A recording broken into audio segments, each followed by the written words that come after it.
Hello, I'm Isaac Hayes III, founder and CEO of Fanbase, and I'm here with a very important message. We are at a turning point in the Black community where we must have equity in the apps we use that scale to billions of dollars.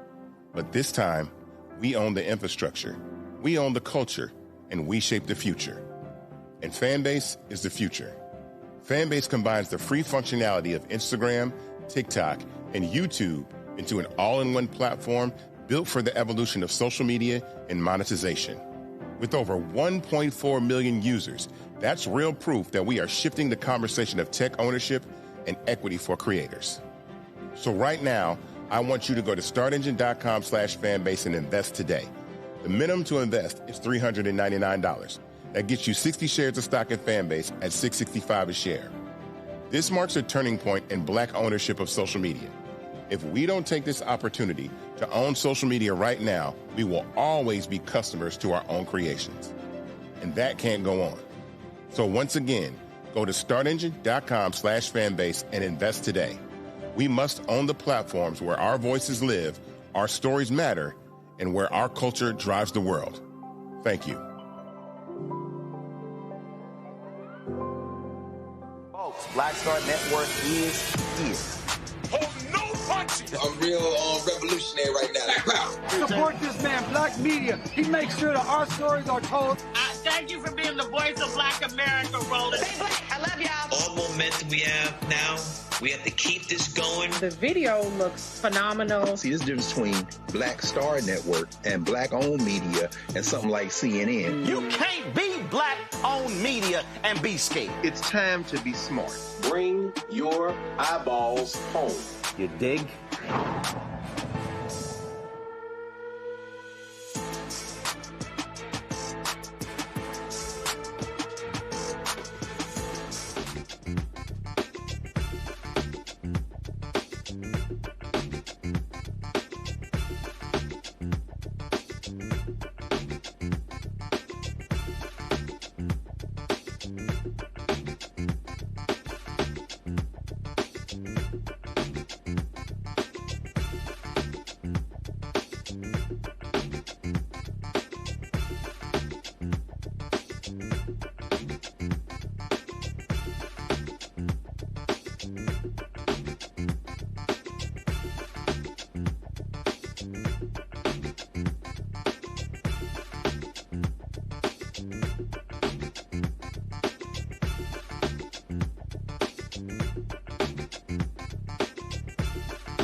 Today is Friday, December 19th, 2025. Coming up on Roland Martin Unfiltered, streaming live on the Black Star Network. The Kennedy Center now has Donald Trump's name on it. Yeah, but we're not going to call it that. D.C. Police Chief Pamela Smith tells critics F you and storms out in the fiery speech. Well, maybe it's not what you're thinking. Consumer Financial Protection Bureau, now run by a Project 2025 insider, proposes rules that could revive modern-day redlining. Yeah, that's actually happening. Also, folks, lots to break down in politics as well. More craziness coming from this nonsensical administration, including attacks on African Americans. Plus, we'll get ready for the college football playoffs. Matt team didn't make it. And also, I'm going to shout out my Texas A&M volleyball team who play for the national championship tomorrow. Matt school also didn't make it. It's time to bring the funk. I'm Roland Martin Unfiltered on the Black Star Network. Let's go. He's got it. Whatever the piss, he's on it. Whatever it is, he's got the scoop, the fact, the find. And when it breaks, he's right on time and it's rolling. Best believe he's knowing. Putting it down from sports to news to politics. With entertainment just for kicks, he's rolling. It's on go, roll, y'all. It's Roland Martin, rolling with Roland now. He's funky, he's fresh, he's real, the best, you know he's Roland Martin now.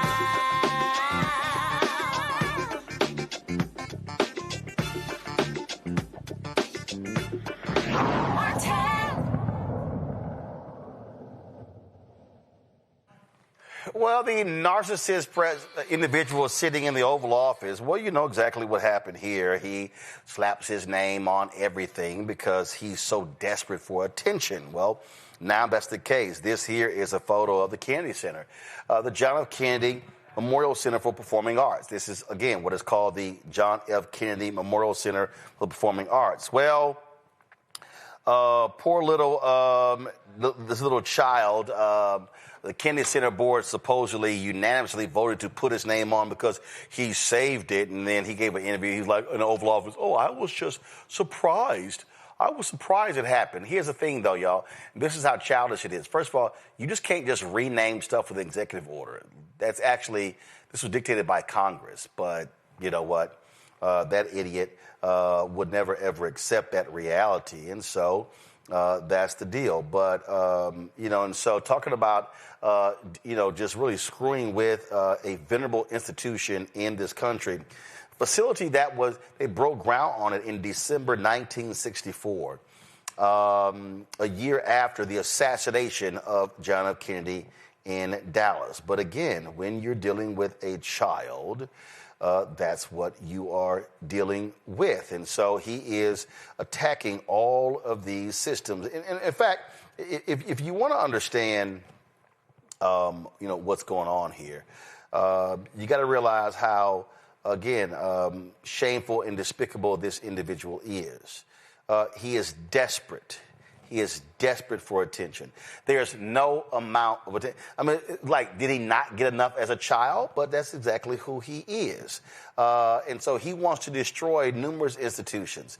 Robert Rice, former labor secretary, put out a pretty interesting video I thought was interesting. I'm going to go to that in a second, where he talked about what we're dealing with here with this petulant child, this individual who calls himself first of all, we don't know what the hell he even called himself. And again, when we're talking about a venerable institution, this here, of course, is the Kennedy Center right here. This is a Reuters video showing, and of course, the Trump folks are like, oh my God, it was falling apart. It was in disrepair. They had been losing money. And talk about, all of these donations that Trump has been now getting. Well, here's the problem with that. Their giving and donations are down in a huge way. A huge, huge way. They're down in a huge way. But again, when you're dealing with a child, this is how children act. And I'm telling you right now, I saw one, Tim Shriver, of course, Kennedy relative said, hey, whoever's the next Democratic president, we're going to take a chisel to that sucker. Michael Imhotep, host African History Network show out of Detroit. Matt Manning, Civil Rights Turner, Corpus Christi. Win Cooney, CEO, co-founder of Politicking. Glad to have y'all here. Win Cooney, listen, this is par for the course who this idiot is. The Institute of Peace, he slapped his name on that, and that's the whole. That's his thing. You have to feed his ego, ensure surely these Republicans are going to get tired of feeding the massive ego of this grown-ass 80-year-old child. I don't know if the Republicans are going to get tired of it, actually. It seems like they've gotten quite good at it. But it is sad because the Kennedy Center has been heralded worldwide as a center for the intelligentsia, as a center for the performing arts and fine arts. And now it bears the name of a man who probably will go down in history as one of the worst presidents of the United States.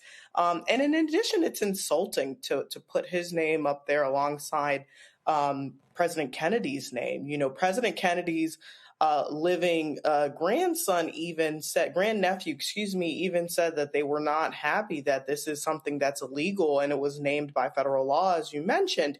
And you can't just go around renaming historical relics in this way. The other thing that was concerning, Roland, is that this was allegedly voted on unanimously, but you have folks like Representative Joyce Beatty, who was an ex officio officer of the board, saying that she, actually was on the call in which this was voted into action, and her microphone was silenced multiple times on the call. And it's really sad that there is just no voice for dissent in this administration, and they've continued to prove that over and over again.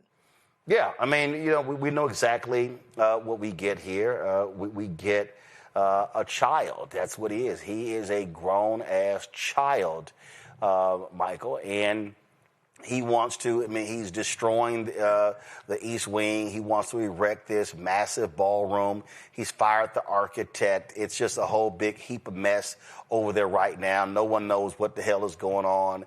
And so this is just a pure idiot we're now looking at.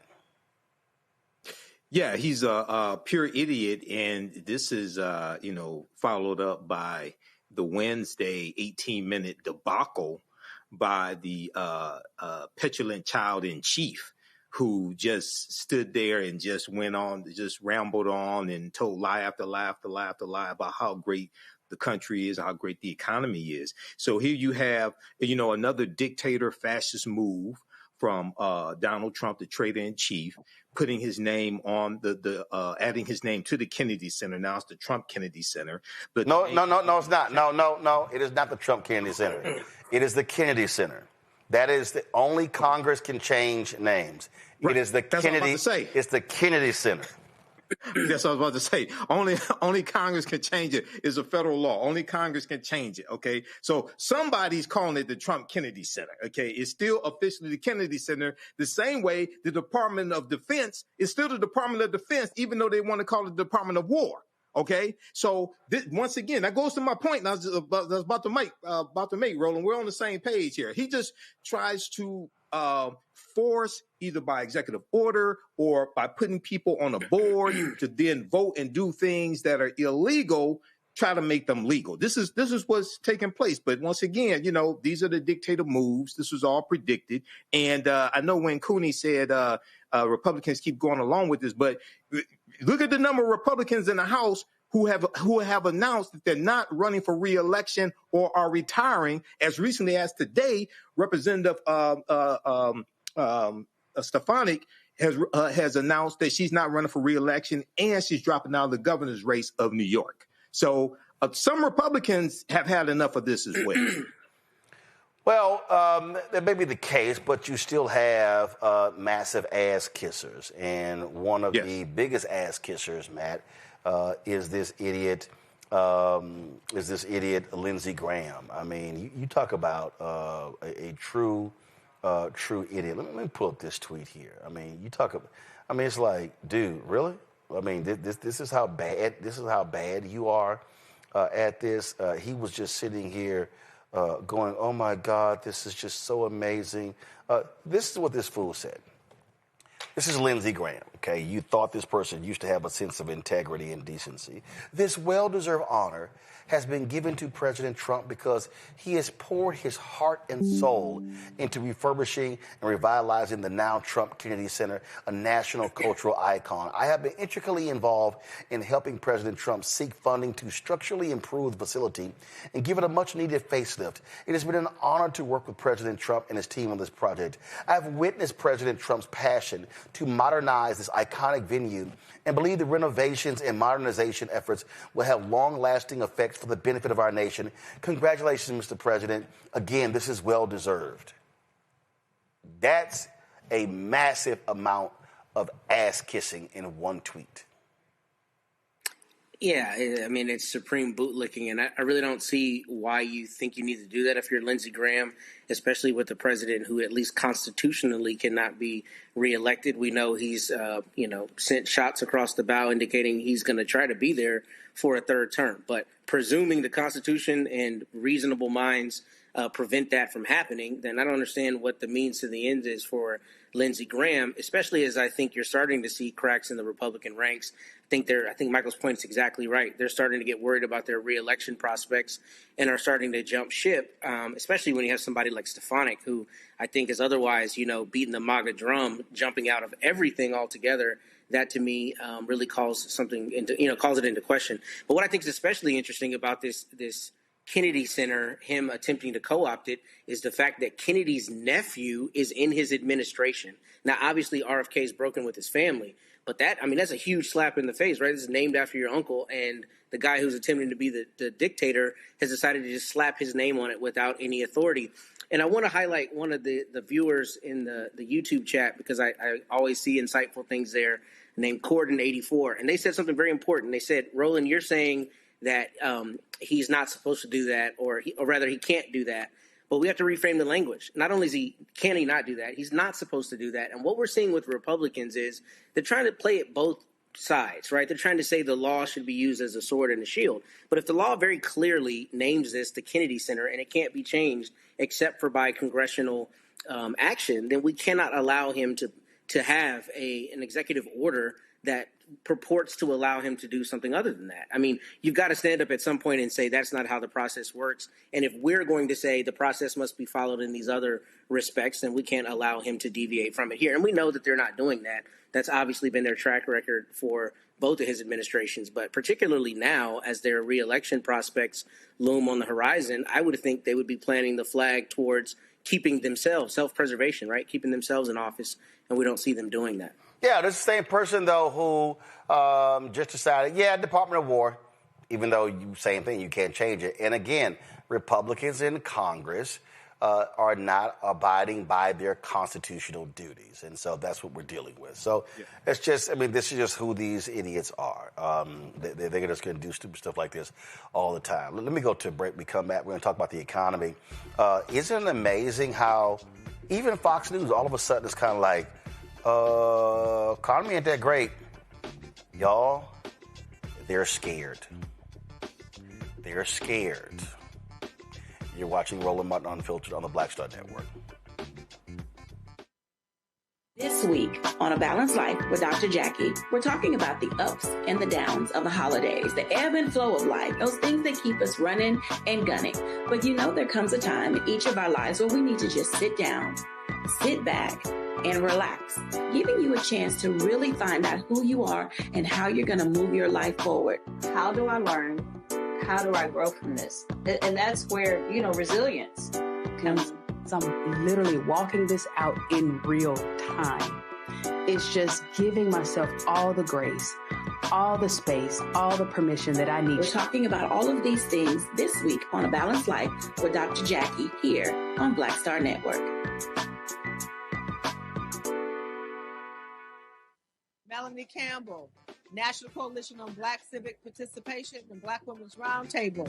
And we are watching Roland Martin Unfiltered all day, every day, 24/7. Spread the word.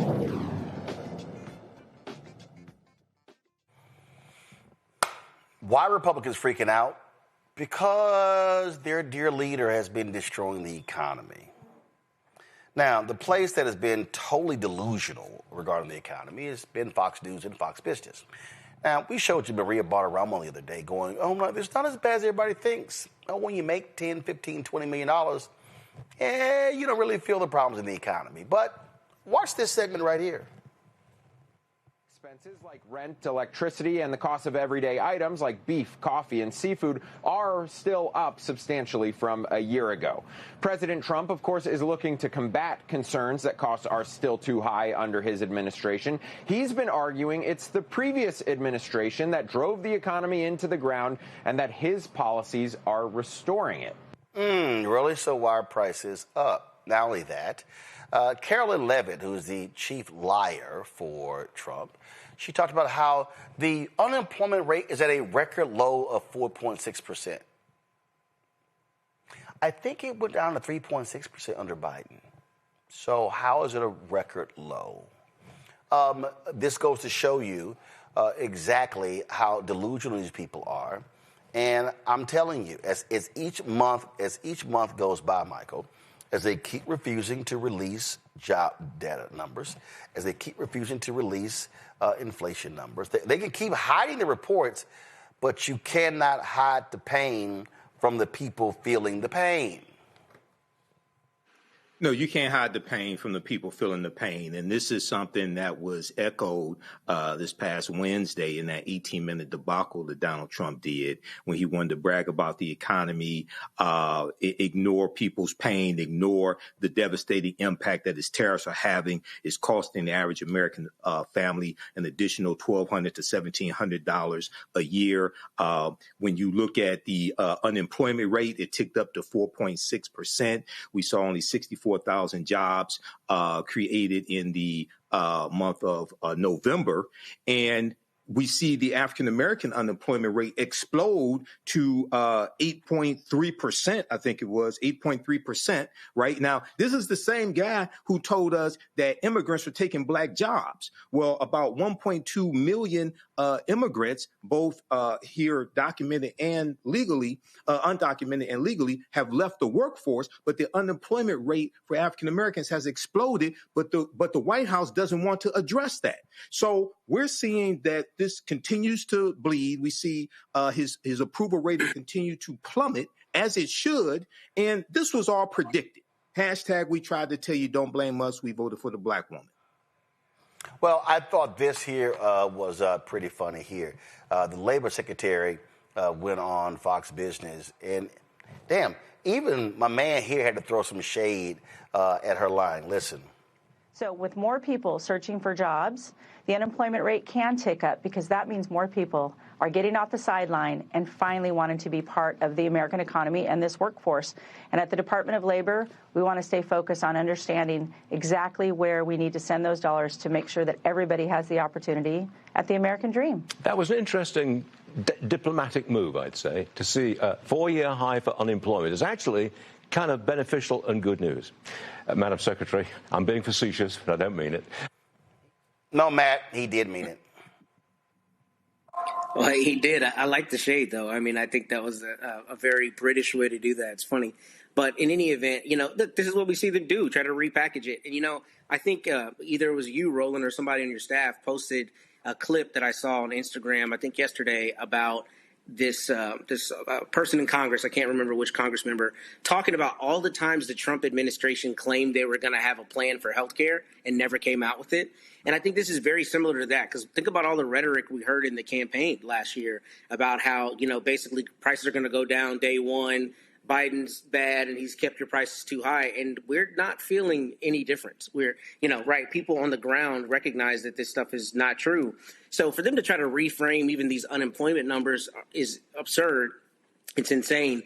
And it's just more rhetoric. And what we see from this administration is they don't ever call a spade a spade. They just reframe it and call it whatever they want to try to call it. But I think the problem is they're going to get called out during the elections because people are still feeling the pain in their pocketbooks. And I think there's a lot of concern right now across the United States about job retention, about keeping jobs with AI as the advent of AI continues to burgeon. So I think that's a huge issue. And it seems to me they're slow playing it and underplaying it and are trying to get sound bites rather than make sound economic decisions that chart a better course.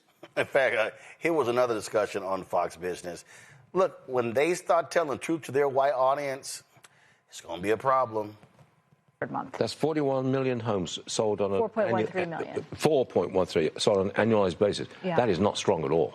That's just not. Here we are. Also, latest read on consumer sentiment. What's that number? A surprise drop to 52.9. This is a December number. It's the final number, so it's pretty recent. Consumers are just worried about the price of things and long-run inflation expectations as well. But with rather these dull numbers, the market seems to like it, perhaps implying that we'll get more Fed rate cuts. Actually, the market went up a little bit on both pieces of information being slightly weaker than expected. The weakness, I think, is attractive. Bad news is actually good news for the market. Yeah. Maybe. Now, here's the thing that's important here, Win Cooney, they keep talking about the market. The market, though, the stock market, that's not the full picture of the American economy, because the vast number of people who don't even buy stocks and bonds. So if you keep looking at the market, that is not the barometer. And if they want to bank on that one, okay, this time next year, Republicans are going to be unpacking because they're going to be in the minority in the House and potentially the United States Senate. For Roland, I mean, the fact of the matter is that we're plunging into a recession. And I mean, I'm not shocked by the language that Fox News is using, because it's very resemblant of how they've always framed things. It's very confusing. But the fact of the matter is that the economy is in shambles. And we know that because with Black unemployment going up, that's a signaler generally of the fact that we're plunging into a recession. When you look at how long Black people are staying unemployed, Black women being unemployed at an average of 14.5 weeks long, and Black men about 12 weeks long, compared to white women and white men at 8.6 weeks and 9.6 weeks, you see that the changes are egregious. And I think the reason why the Trump administration simply does not care about the economy's bottom falling out is because they know that it's going to affect Black people first. They always say when America sneezes, Black people get the flu. And that's exactly what we're seeing here with the economy being downtrodden. And so we really have to pay attention to this. I urge people to consider this strongly when thinking about who they're going to vote for in the 2026 elections, because these are the type of statistics that matter. Absolutely. And so, y'all, numbers are numbers, and it's going to get worse for them. It's going to get worse, and it should get worse, because if they want, and if they think, 2026, let's keep blaming it on Biden. All right, try it. But I'm telling you, that ain't going to work. You think it's going to work. That ain't going to work. It's going to fail. All right, let me go to a break. When we come back, more on Roland Martin Unfiltered, including the outgoing D.C. police chief. Man, she laid it on the line. Wait till we show you. You're watching Roland Martin Unfiltered on the Black Star Network. If in this country right now, you have people get up in the morning and the only thing they can think about is how many people they can hurt, and they got the power, that's the time for mourning. For better or worse, what makes America special, it's that legal system that's supposed to protect minorities from the tyranny of the majority. We are at a point of a moral emergency. We must raise a voice of outrage. We must raise a voice of compassion. And we must raise a voice of unity. We are not in a crisis of party versus party. We are in a crisis of civilization, a human rights crisis, and a crisis of democracy itself. And guess what? You've been chosen to make sure that those that would destroy, those that would hate, don't have the final say, and they don't ultimately win. Hey, I'm Tasha Cobbs, and you are watching Roland Martin Unfiltered. But I need a little filter. I need something. Blow me out. Make me look 35.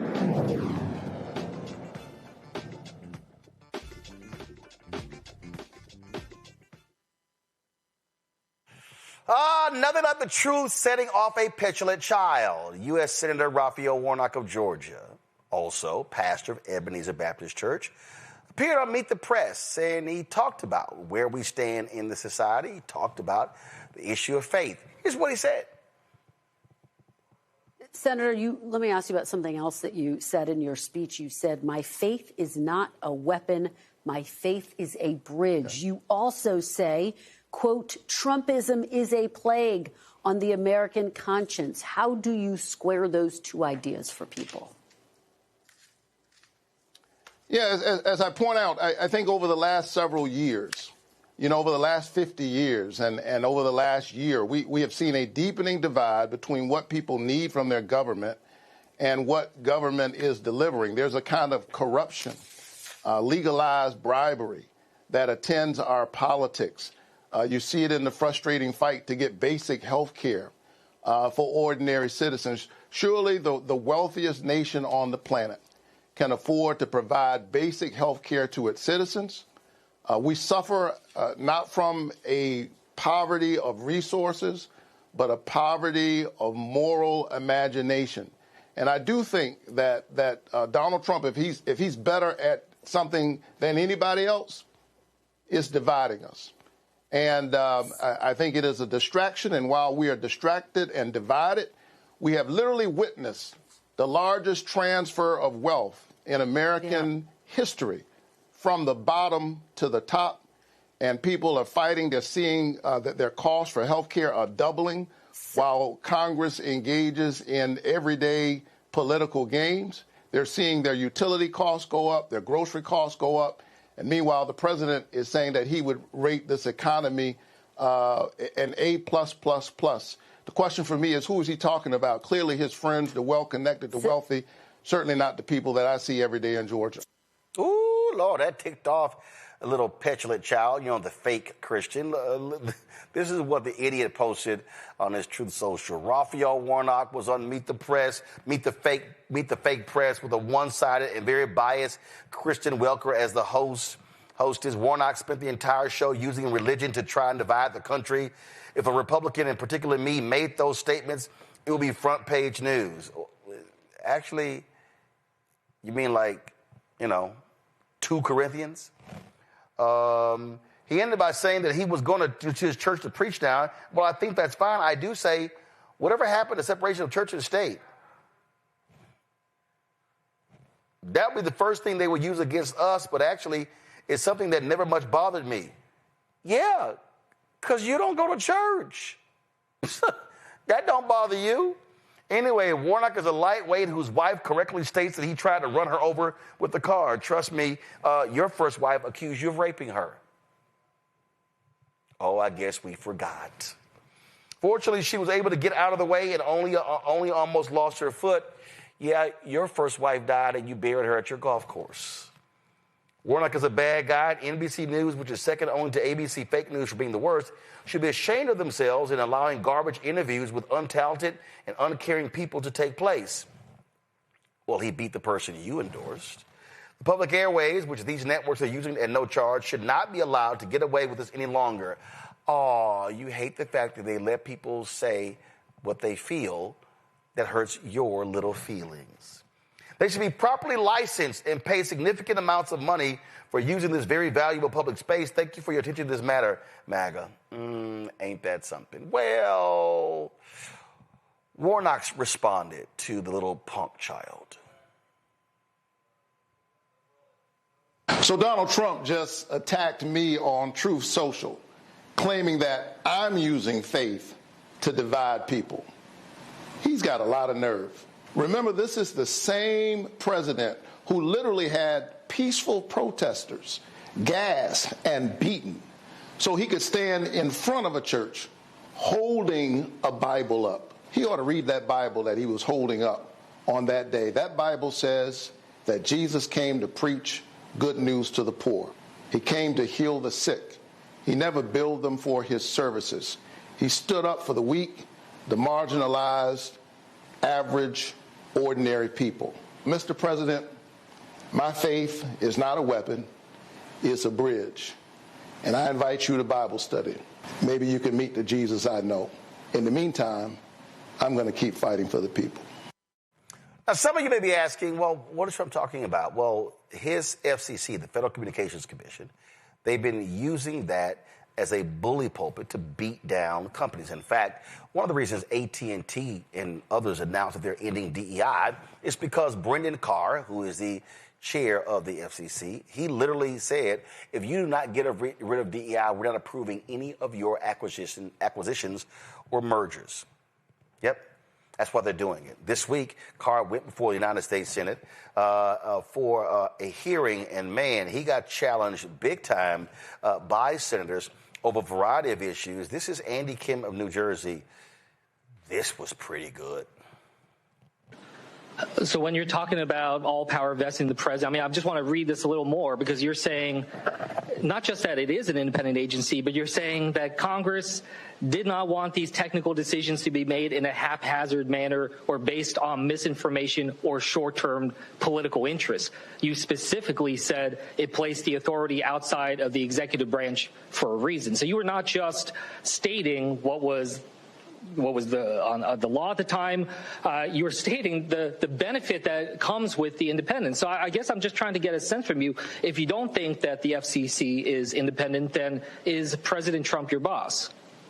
President Trump has designated me as chairman of the FCC. I think it comes as no surprise that I'm aligned with President Trump on policy. I think that's why he designated me as chairman. But ultimately, do you consider him your boss?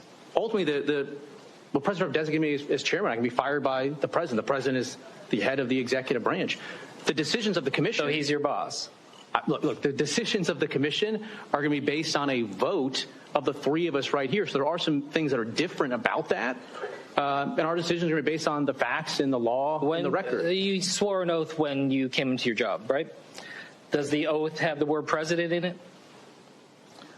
Senator, again, I'm not tracking this line. What I'm saying is every decision. Do you remember the oath that you took? Yeah. You swear an oath to protect what? Sir, every single decision. What is it that you're protecting? In this job, we're based on the Constitution of the United States. I'm just listen, this is not consistent a with test the Constitution. here. I'm just trying to get a sense of how you're trying to operate here. No, we know he sucks up to Trump. Whatever Trump wants, he is going to do. And so what you have to understand is he is not going to challenge the right. He is not. He's not going to do it. And so what he also is going to do is going to use his power there to target, folks like Jimmy Kimmel as opposed to others. He's not going to challenge Fox News. What he's going to do, he's going to threaten companies like he did when it came to Jimmy Kimmel. And so when you see that particular post by Trump, what Trump has been doing is using the FCC to target companies, using the FCC to do his fighting, threatening these companies. Oh, I will snatch your license. Because here's what y'all got to understand. So let me explain to y'all the structure. So when you see NBC News, okay, NBC News is based in New York. Okay, Trump can't pull the license of NBC News. NBC News does not have a license, okay?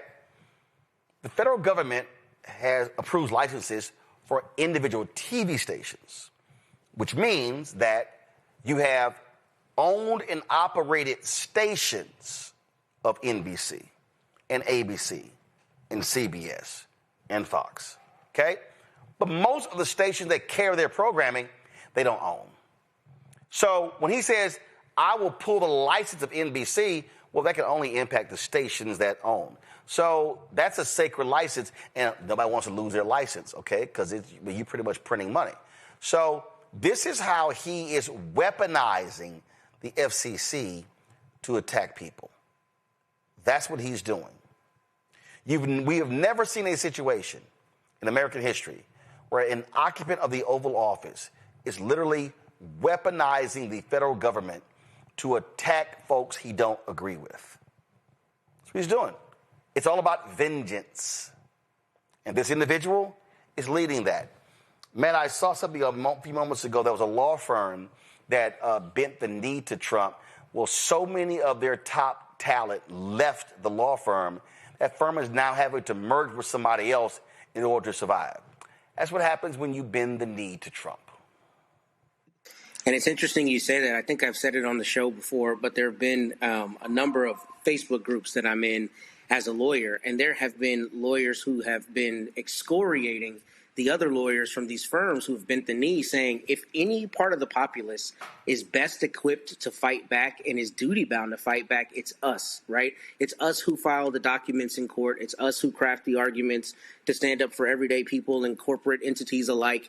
And it's us, particularly those of them in big law, who go to the Supreme Court, who argue in the most hallowed courts across the country. So when you have the president of the United States brazenly and unconstitutionally attacking people's ability to speak freely, to petition the government, to represent whomever they want, then it's duty bound on us as part of our job and part of our duty to the public to stand up against that. And there's a huge rift in the group of lawyers across the United States on whether they should do that. Because what it comes down to is a balance sheet versus your values. Your balance sheet says, yeah, you don't want to lose that federal work, so you're going to capitulate and let yourself be punked by the president of the United States.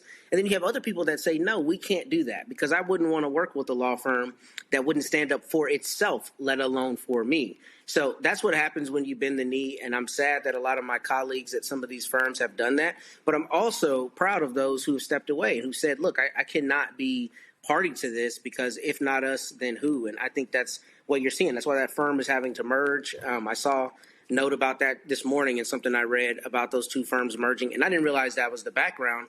But I followed a lot of this with the big law firms at the beginning of his second term, and that was the line in the sand. Are you going to stand up or are you going to cower? And we see the consequences of those who cowered, which is people leaving en masse. One of the things that I think, when Cooney, that's important here, I had someone was commenting in our chat, and they were like, Ben, stop talking about Trump. And what I need people to understand is we're not talking about Trump. We're talking about the actions of Trump. And the actions of Trump are severely hampering regular, ordinary people. And so if somebody who's watching right now, they need to understand that when they attack law firms, they're attacking law firms for hiring black lawyers. They're attacking law firms from actually recruiting at HBCUs. They're attacking black law firms from having fellowship and internship programs to bring in more black lawyers. The story this week showed how there's I think it was a massive drop of African Americans that have been admitted to Harvard, Yale law schools. Well, I keep telling people they want to defund Black America. This is all by design. They do not want African Americans at these top law schools. They do not want them in these law firms. This is what their game is. It's abundantly clear. It's before our very eyes. And so for the people who act like, oh, man, you're just making a big deal out of this, no, this is what they are doing. These people have to be stopped because if we just sit on the sidelines and accept it, they are going to completely destroy all of the institutions, the infrastructure in Black America. And I'm just going to keep yelling it over and over and over again. Academic, political, social, cultural, and economic. All of it. Roland, they don't want to defund Black America. They're actively doing it, right? If they don't want to talk about President Trump, fine. Let's talk about fascism. Fascism is a far-right authoritarian political ideology emphasizing extreme nationalism. That's what we're seeing right now. When you see the President of the United States control the FCC chairman, Brendan Carr, who's under oath to protect the Constitution, but instead is doing the bidding of our president, that's a scary sight to see. And I'm so happy we have new senators in office like Senator Kim that are actually holding people like these feet to the fire, because this is utterly inappropriate. But when we see people that are starting to challenge these First Amendment rights, when you see people like President Trump say, hey, I don't like what Senator Warnock has to say, so let's pull him off the air. And not only let's pull him off the air, let's pull the network that he's talking on off the air. That's a scary sight. That reminds me of the time I've spent in communist and socialist countries where there is only 3 news channels that are saying what the president wants them to say, right? So we have to be really, really careful in the United States because we are fledging towards fascism every day. The FCC is one of the first posts of defense for that. If we don't have freedom of speech in this country, what do we have, Roland? Michael. Roland, people who say I'm tired of hearing about Trump obviously did not read Project 2025. It's clear that you don't know that Brendan Carr, who is the chair of the Federal Communications Commission, wrote the chapter in Project 2025 that dealt with reining in the Federal Communications Commission. All this shit was planned. This is what happens when you don't read. This is what happens when you don't watch Roland Martin Unfiltered. When you look at the piece from the New York Times from July 11th, 2025, the FCC is pressuring companies to drop DEI. It's succeeding too. They talk about how they pressured T-Mobile because T-Mobile, the FCC is reviewing a proposed merger that T-Mobile was involved in. And then the piece from Hollywood Reporter from December 2nd, 2025, AT&T says it will eliminate DEI amid FCC's push. This goes to what you were just talking about. Brendan Carr and the Federal Communications Commission are reining in corporations, forcing them to get rid of diversity, equity, and inclusion programs if they want their mergers and acquisitions confirmed. And this is devastating African Americans. This helps contribute to that 8.3% unemployment rate, a record, when just 2 years ago, you had record low unemployment for African Americans under Biden and Harris. This is the consequences of elections. This is what happens when you don't read and don't understand what's going on. Yeah, but folks want to act like these things are not happening. I'm trying to tell y'all, they are happening. It's real. And we're going to keep calling it out because I'm telling you, they are going after every single thing. All right, y'all. Got to go to a break. We'll be right back. Roland Martin Unfiltered on the Black Star Network. Don't forget, support the work that we do. Join our Bring the Funk fan club. If you want to contribute to the show, please use for Cash App. Use the Stripe QR code. You see it right here. PayPal, R Martin Unfiltered. Venmo's RM Unfiltered. Zelle, Roland at RolandSMartin.com. Roland at RolandMartinUnfiltered.com. Check some money order. Make it payable to Roland Martin Unfiltered, P.O. Box 57196, Washington, D.C., 20037-0196. Back in a moment. Said the quiet part out loud. Black votes are a threat, so they erased them. After the Supreme Court gutted the Voting Rights Act in 2013, Republican legislatures moved fast. New voter ID laws, polling place shutdowns, purges of black voters from the rolls. Trump's Justice Department didn't stop it. They joined in. In 2018, his DOJ backed Ohio's voter purge system, a scheme that disproportionately erased black voters. Their goal, erase black votes and political power. Yeah, that happened. These are the kinds of stories that we cover every day on Roland Martin Unfiltered. Subscribe on YouTube and download the Black Star Network app. Support fact-based independent journalism that centers African Americans and the issues that matter to our community.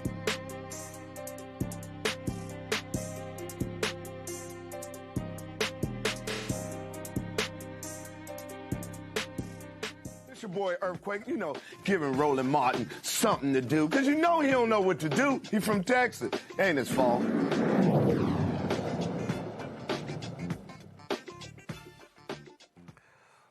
Lord, white America has been having themselves a week. They have been going crazy over this article. It's in this magazine called Compact. It's called The Lost Generation. This dude, Jacob Savage, he wrote this here. And I'm talking about y'all, they just been going crazy. They've been going crazy. They just been going nuts. And so as a result of this, the EEOC chair, Andrea Lucas, who a fierce DEI critic, she posted this about saying to white men, if you've been discriminated, please call us. I'm Andrea Lucas, chair of the U.S. Equal Employment Opportunity Commission. Are you a white male who's experienced discrimination at work based on your race or sex? You may have a claim to recover money under federal civil rights laws. Contact the EEOC as soon as possible. Time limits are typically strict for filing a claim. The EEOC is the federal agency charged with enforcing federal anti-discrimination law against businesses and other private sector employers. The EEOC is committed to identifying, attacking, and eliminating all forms of race and sex discrimination, including against white male applicants and employees. Check out EEOC.gov to learn more and read our one-page explainer about DEI-related discrimination. I mean, these folks have been going crazy. They have just been, all these white dudes, egged on by Elon Musk, on Twitter, because, he changed the algorithm. They've just been going on and on and on and on and on and on and on. Oh, my God, I experienced this here. And a whole bunch of these folk ain't got no talent whatsoever. But see, y'all got to understand something. See, these folks, they believe that white men are the answer to everything. In fact, that's super racist. I mean, Matt Walsh, it ain't even a question. He's an absolutely white nationalist, white supremacist racist. He was putting out these videos saying that's right. Oh, yeah, America is going to be so much better. And our society has gotten worse. Our society has gotten worse because white men have been excluded. Okay, if y'all want to watch the stupidity, again, listen to this fool in his lumberjack shirt. The biggest and most important downstream consequence of this open discrimination against white men is that everything in society gets worse as a result. That is the second order effect that the compact piece doesn't really get into. It's the third rail, the part you're not supposed to talk about. But the truth, which everybody intuitively knows, is that things were a lot better back when white men were not being discriminated against by every institution in the country, but instead were running most of them. Now, the fact of the matter is that a hugely disproportionate number of our greatest leaders, innovators, pioneers, explorers, philosophers, and so on, have been white men. I mean, without white men, we wouldn't have airplanes or spaceships or trains or phones or light bulbs or computers or the internet or batteries or X-ray machines or jet engines or rockets or 1,000 other things that our society depends on to exist and to flourish. We never would have had a railway system or the printing press. We wouldn't have this country, which was founded by white men and led by white men and expanded from coast to coast and settled and built up mostly by white men. Now, these are all facts, historical realities that cannot be denied by reasonable people. It's just true.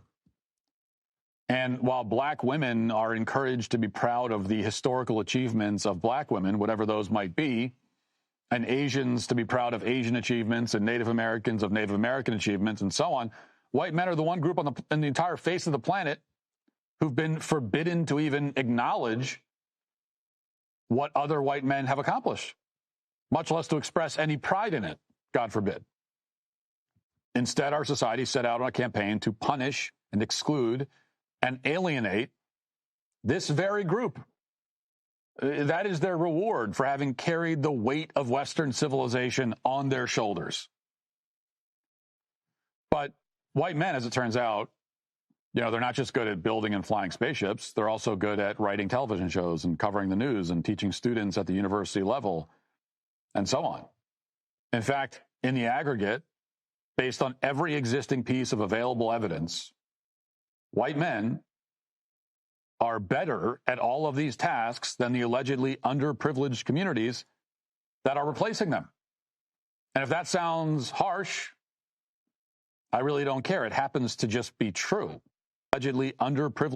But it's not, and we know it. And but remember, nobody watching this right now should be shocked. I've been telling y'all this for a long time. In fact, the late Jerry Springer, I saw this. I don't even know where this is from.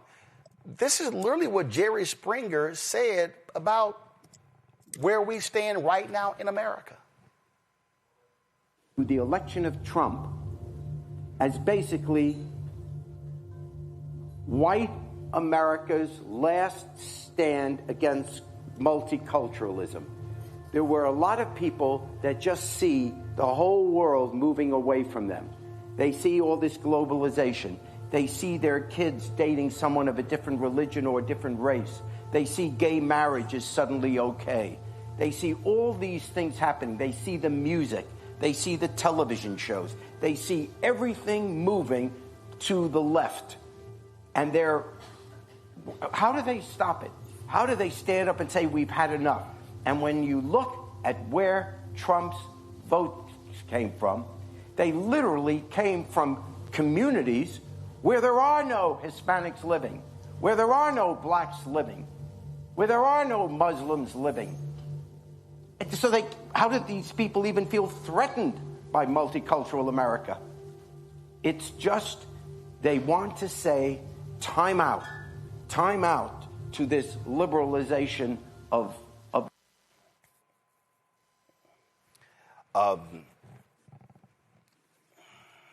this is why I wrote this. White fear, how the browning of America is making white folks lose their minds. This piece by this dude, Jacob, I mean, these white men have been going crazy. Oh, they have been losing their mind. I'm telling y'all, we've been saying this because they believe that white men deserve everything. These white men are so arrogant that they walk in going, oh, that's my job. It's the equivalent of them walking into a cafeteria saying, why are you sitting in my seat? I'm sorry, this was first come, first serve. No, this is my seat. Why did I pull up the cover of White Fear? I need y'all to understand, why did I choose this photo? I chose this photo for a reason. That's not just happenstance that this is the photo that makes up the cover of my book, White Fear.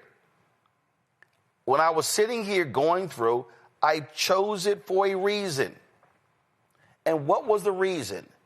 Because when I saw all these different pictures or whatever, come to my iPad. I'm going to zoom in on it. What this photo says, I want y'all to understand why I picked this photo. So when you look at this photo right here, you've got the U.S. flag. You've got this Trump 2020 flag.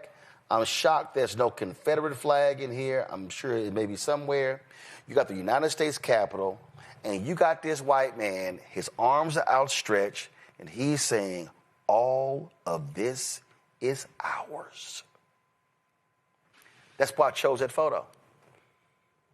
Why were they protesting the election? Because Donald Trump kept singling out Fulton County, Atlanta, Philadelphia, Detroit, and Milwaukee. What do those four have in common? 4 black cities. So they were angry that black people turned out and voted. And see, what we need to understand, what this whole deal is, the attack against DEI, what you're seeing with ICE and deportation, what you're seeing, all of this, y'all, it's dawned on them that, oh shit, we can't reverse it. If you look at the social media feed of Elon Musk, he is constantly talking about birth rates. He is constantly talking about birth rates. And see, he is sitting here going on and on and on. And what they're doing is they're so fixated. They're just like, they don't know what to do. They're angry. They're upset. Because this nation is no longer about whiteness. Why did Donald Trump stand up last week in Philadelphia and say, can we get a few more from Sweden, from Denmark, from Finland? Because they want to import white people. See, y'all, when you're not producing enough white people on your own, then you need to import white people. That's why they imported the white Afrikaners from South Africa. And see, I'm trying to explain to black people, you literally are playing into their hands. When I see black people shitting on African immigrants, and let me be perfectly clear, if you're an African immigrant and you shitting on black Americans, you should be called out too. But y'all do know they don't want them. And if we sounding just like the white supremacists, what do we sound like? Folks, I said in 2009, prepare yourselves because this is going to be a 50-year war. What they want to do is they want to completely destroy. They hated how white America responded to the murder of George Floyd. They've hated how white America responded after King's assassination and the 13-year Black Freedom Movement. They hate it. And now what do you see? Now you see, what was the UC? What was the story this week? The UCLA story? It was in the Hollywood Reporter. White streaming and the folks who I think it was like 90% of the showrunners of these new shows since 2024, white men. So what you have now is you got, and y'all didn't understand, you got white execs who were like, man, cool, man, we can go back. We can go back to the way it was. When we ran this shit, here it is right here. Y'all, this 2 days ago. Nearly 92%, hold on, let me get rid of this ad. Nearly 92% of the top scripted streaming series come from white creators. Women in leading roles slipped from 39% last year to 34%. This is the annual survey put out by the UCLA Hollywood Diversity Report. Look at this here. 91.7% of the top scripted shows on streaming have white creators. Even more granularly, 78.9% have white male creators.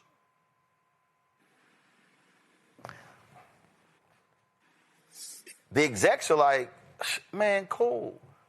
Trump is there. We ain't got to do any of this bullshit. We ain't got to recruit women, white women.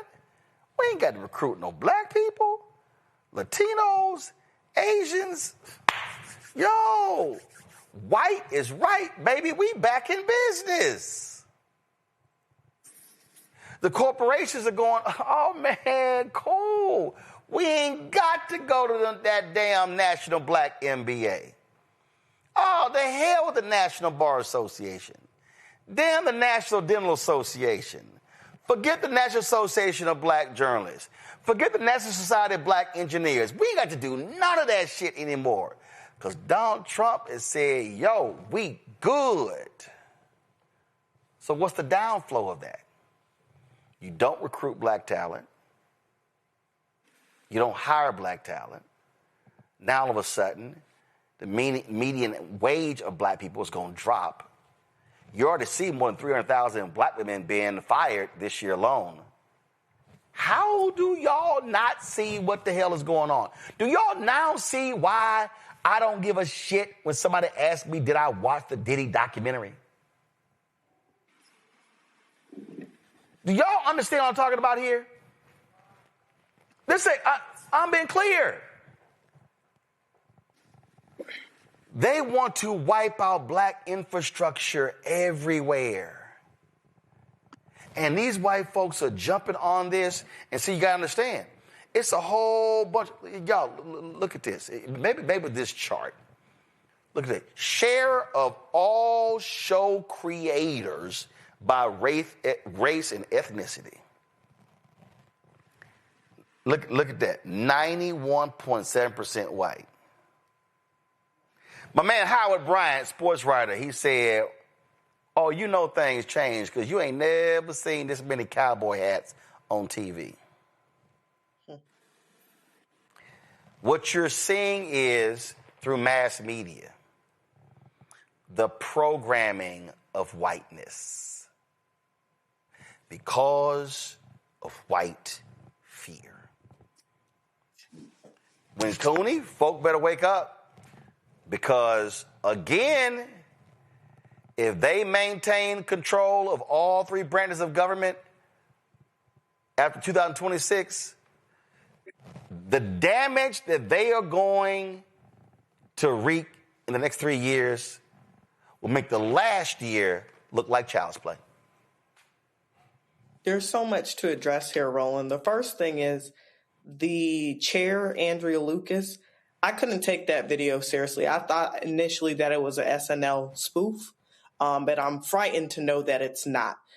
Secondarily, every day I pray that God would give me the confidence of a mediocre white man. And still it seems like that's just not enough for them. When we look at the unearned privilege that white men carry in this country and have carried since the inception of this country, we know that society has been structured to favor them. We know that they have a presumption of competence and power, and that leads them to the sense of entitlement that we're seeing now. And Matt Walsh, he's a scary incel, but that doesn't even shock me. What is shocking to me is that in his oratory, he wanted to go on and on and on about how white people are better at this, that, and the third, but he failed to mention that white men kidnapped and raped Black people, pillaged Black villages, eviscerated the natives, spread diseases. I could go on and on and on. So he failed to mention any of those things, but instead talked about how white men were the founding fathers of this nation. Well, yeah, because they murdered everyone else in sight. And then he talked about how it's become, painful that they can't express white pride here in the United States. Let's think about, Roland, what white pride has looked like historically. Oh, wait, there's an organization for that. It's called the KKK. And now, as you said, Roland, all of them have gotten the privilege and opportunity to unhood themselves on national TV. So the one good thing about this is that we can see the racism to our faces now because everyone has unhooded themselves. Quite oftentimes, they've just switched one hood for another. They've just put on a different type of hat, Roland, and it's really, really, really scary. The last thing I want to mention is what you were noticing about Elon Musk and his hyperfixation on birth rates. It's a little theory called eugenics that they're really, really been leaning into, which is the thought that they want to improve the white race by selectively breeding people. That's why they want to import these European immigrants, but yet every country that's on Trump's restricted list is a country of color. Mm-hmm. And so these things aren't happening by mistake. We have to pay close attention. They're not even doing dog whistles anymore, guys. They're straight up broadcasting this on national TV. All you have to do is pay attention. I came across this. This was from Nightline. Someone posted this on TikTok. And it was when Dr. Frances Cress Welsing was on there. And she said something. There was a year that she gave that I thought was really interesting. Just listen to this, then we're going to talk about it. Listen. Well, let me say this, that 6 million Jews were killed, and it was a plan to kill them. There was a Wannsee conference in Germany where officials sat down at a conference table and planned to kill 11 million.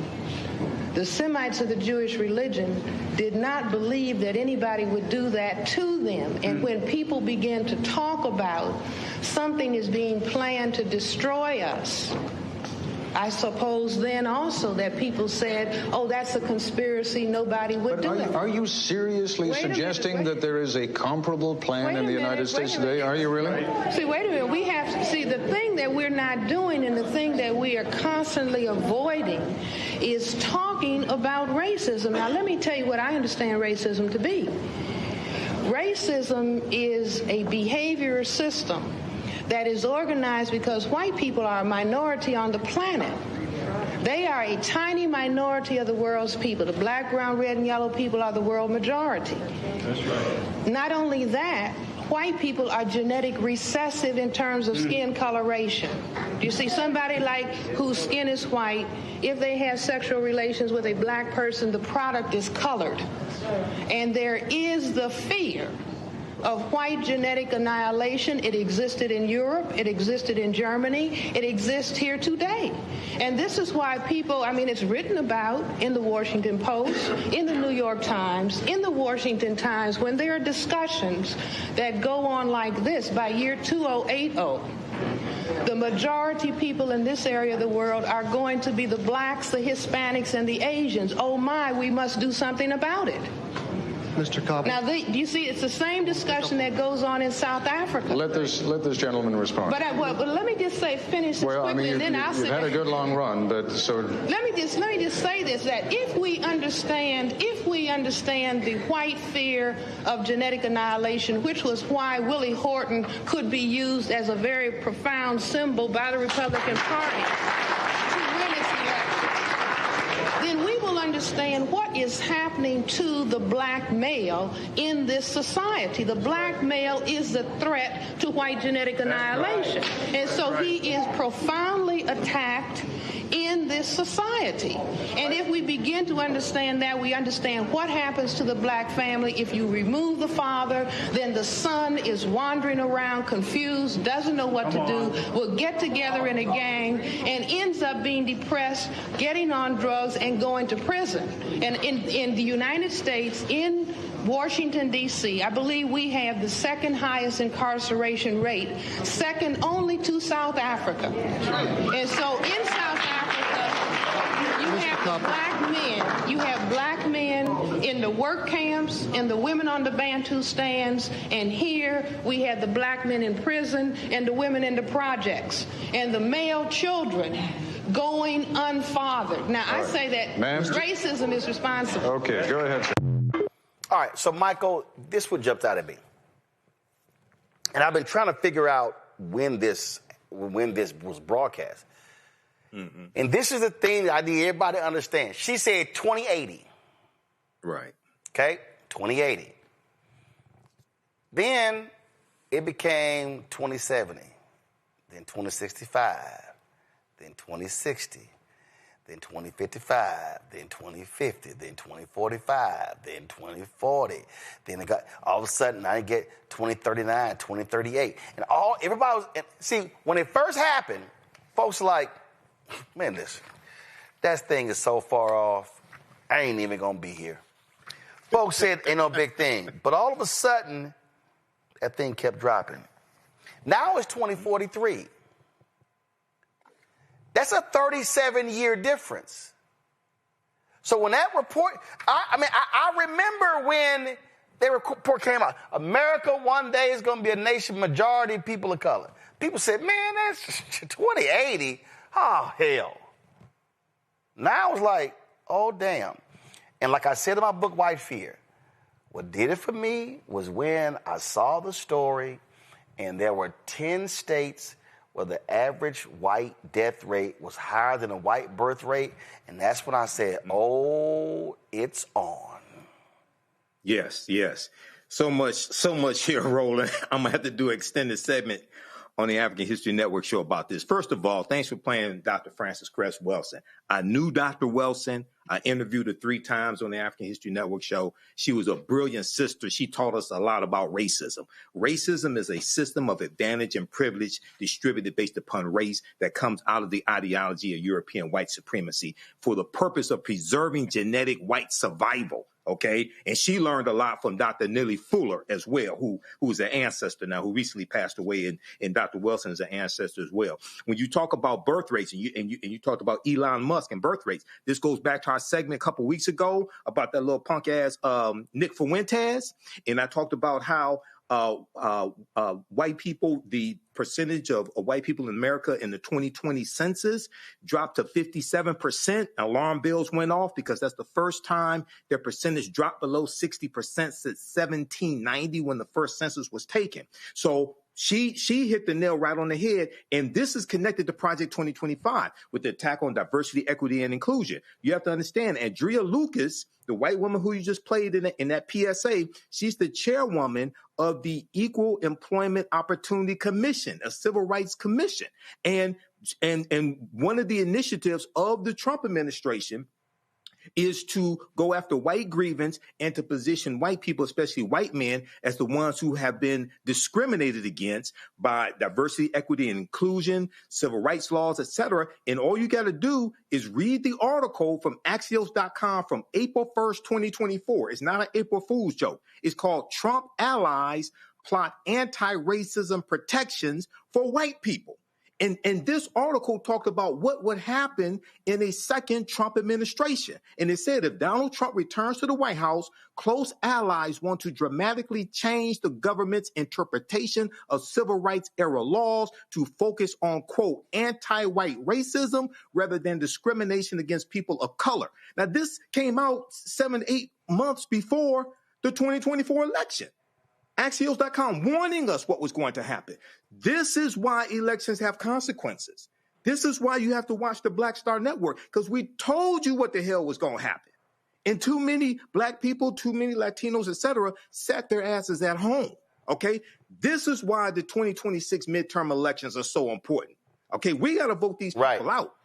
And in addition to Republicans not running and things of this nature, more right-minded African Americans have to run and seize power and utilize power when they seize it, when they gain it. Matt, this was the New York Times, June 20th, 2018. Fewer births than deaths among whites in majority of U.S. states. Come on, switch, guys. Come on. Thank you. Right here. Fewer births than deaths among whites in majority of U.S. states. That was 2018. This is why these folks have been losing it. And so people need to understand the basis of the attacks. Their whole deal is if we can severely destroy or in a significant way dismantle, weaken black infrastructure, then it's going to be a long time for them to try to rebuild. That's what all this is about. This is literally about how can we, that Louisiana versus Cali decision, Republicans are sitting here going, ooh, man, ooh, if they rule in our favor and they weaken Section 2, we could wipe out 19 to 30 black and Latino congressional seats. Oh, wait a minute. We can wipe out black state legislative seats. We can wipe out black county commissioner seats, city council seats, school board seats. And that will cement our power. That's what's going on. Yeah, I mean, look, I think you, Michael, and Win Cooney covered it far more robustly than I ever could. I think there are a couple discrete things I want to address here that I think are important. So the first, as it relates to Andrea Lucas and the EEOC, I have two cases right now pending where I represent two brothers in different parts of the state, both of whom were very obviously treated differently than their fellow employees, were fired, and they have EEOC cases in the Fifth Circuit. I guarantee you that I've had to tell my clients, and I guarantee that the judges are going to look at these cases hostilely, because they always do. Because what do they always say? They always say, oh, there's some non-race related reason that this person either got fired or had an adverse employment action, to use that parlance. So let's steel man this a little bit. Let's say white men en masse start filing EEOC cases. That might actually have a net benefit to us, because that means the courts are either going to have to determine and recognize that there is a large cadre of cases where people are in fact discriminated against because of their race, right? Or they're going to have to brazenly rule for white men and continue to not rule for black people. But what it's going to come down to is it's going to come down to, if you're recognizing it in that case where there's a white man who's claiming that he was discriminated against, then the same discrimination that we've been complaining about for decades and centuries can be proven the same way. So there may be a net benefit. I know that's foolishly optimistic, but legally that's what has to happen here. Because if you have people filing these cases in droves, then their cases should be dismissed, just like the meritorious black cases that are dismissed all the time on the basis of we don't see it. There has to be some other reason. So, I mean, that's the thing I think happens with this. And I think this is really more rhetoric than it is a true call to arms for white men who've been discriminated against. But the second thing I wanted to speak to was something that when Cooney spoke to, which I think is brilliant, about the hoods coming off.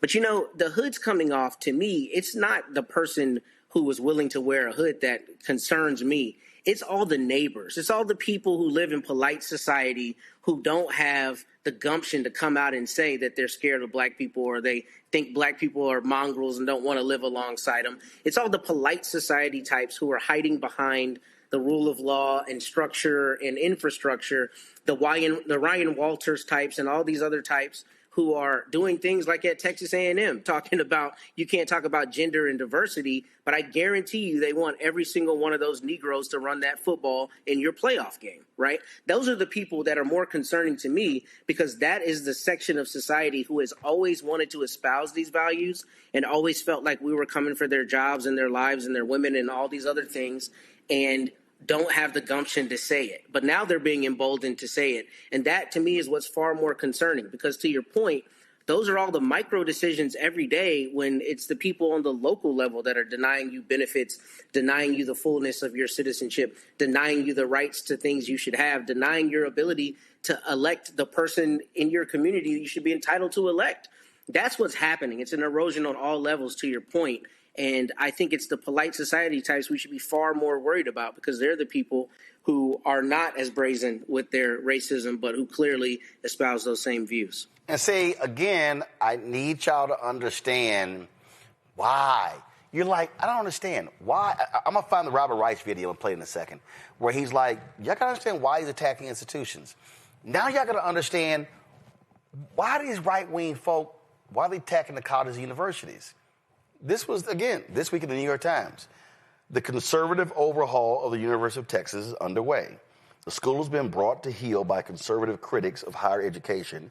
It is part of a broader transformation at the state's universities. And then when you read this article, it talks about race-conscious decisions. It says state Republicans have passed laws to curtail what is taught in college classrooms and installed a new university administrators with partisan affiliations among a host of new strategies. University of Texas is one of their main targets. Same thing. Listen, they've done this with Texas A&M because their whole deal is how can we attack the institutions? Like right here, the firing of a Texas A&M instructor teaching a gender studies lesson after a student complained put the university at the center of a national debate over a crackdown on professor's speech. The instructor's department head and dean also lost their administrative posts, and eventually the Texas A&M president resigned. So what are they doing? They're talking about gender, they're talking about transgender, but they also are talking about race. And so what they want, so you got that going on. So they now all of a sudden are saying, oh, no, we're going to change the law. Faculty Senate, y'all don't have any control anymore whatsoever. And so this is how we're going to do that. Matter of fact, there was a Texas State, used to be Southwest Texas State University, Texas State and Black Mobile. Give me 1 second. They just decided they canceled a black book exhibit citing anti-DEI. That's right. They were going to have this. So after all the criticism, the story's been updated. It says, shortly after this report was published, university spokesperson Jamie Blash told the American Statesman that Texas State University will consider bringing the Black History 101 mobile museum to campus for future Black History Month programming. He declined to specify when and how the university will consider the museum. Khalid El Hakim, the founder of the museum, said he has not heard from Texas State University. So what they did was they actually banned him bringing this black mobile museum citing the state's anti-DEI law. So y'all gotta understand, the attack on higher education in Texas, it started in Florida. They were like, oh, cool. DeSantis, you did it. Right. Now we're gonna do it. So y'all gotta realize, I keep trying to tell you, they want to attack the infrastructure, the system. They want massive control over all of it. That is their strategy. They do not want people to be taught about history. That's why they target the books. They do not want any of this stuff happening. And so this thing is so deep, it is so pervasive, and I just think too many people are just, man, that stuff don't really impact me. Man, I didn't go to college, so that ain't my school. I don't really care. You don't understand. This thing is so so deep.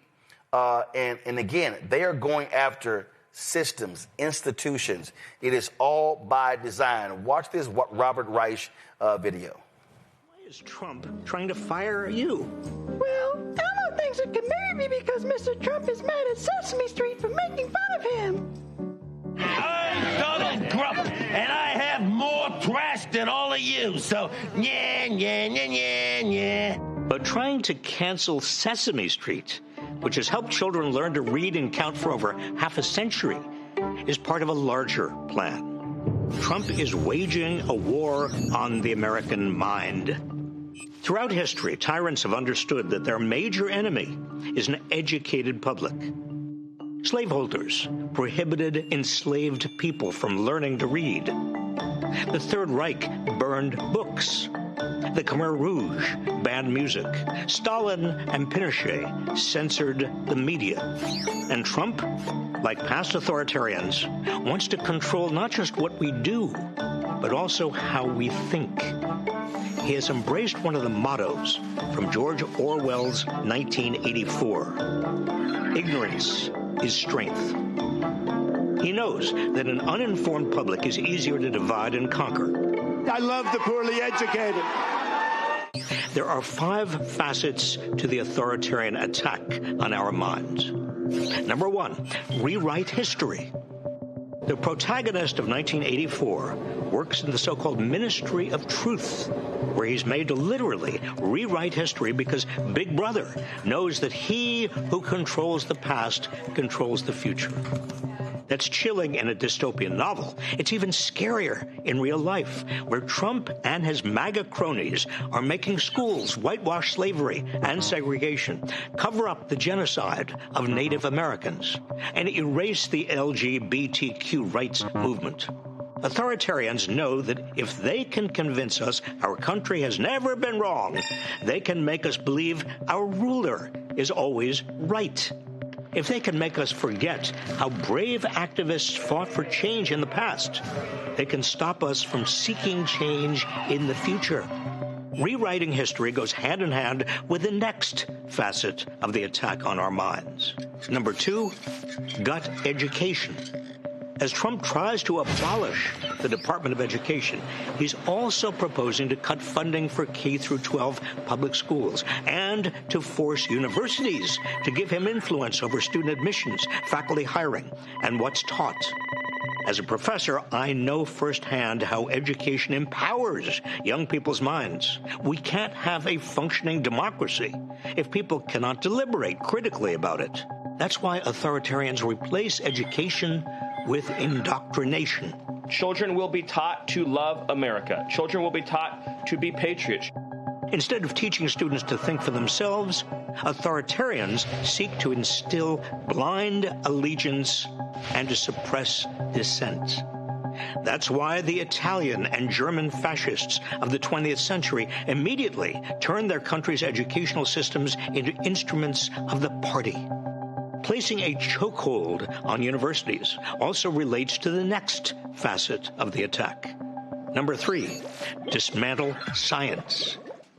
By freezing university research grants and attacking the National Institutes of Health, the National Science Foundation, and USAID, Trump is stifling medical and scientific research. And his cuts to the Centers for Disease Control and the Food and Drug Administration put all of us at risk. He's also abducting scientists who disagree with his administration. Can you imagine a crueler way to rob America of the global intellectual capital that has helped us become the world leader in scientific research? All of this moves us further from cures for cancer, Alzheimer's, and HIV. This could seem baffling if you don't recognize it as part of a larger strategy. We all get sick. So how can medical research and disease prevention be political? Because science acknowledges objective facts. Authoritarians insist that the ruler is more powerful than the facts. As Orwell wrote, it means a loyal willingness to say that black is white when party discipline demands this. Another way to attack facts? Number 4, suppress the media. As I call it, the fake news media. From suing ABC and CBS over their news coverage, to threatening to strip network broadcast licenses, to defunding PBS and NPR, Trump is trying to silence major news sources. He wants control over what information Americans can or cannot get. A free press exists to question authority and help the public question it as well. But authoritarians insist they must never be questioned. Don't ever say what you said. That's a nasty question. Authoritarians want to consolidate state power over what the public can know. The final facet of the authoritarian attack on our minds also attacks our spirit, which brings us to number 5. Attack the arts. The arts exist to provoke us, challenge our thinking, and help us see beyond ourselves.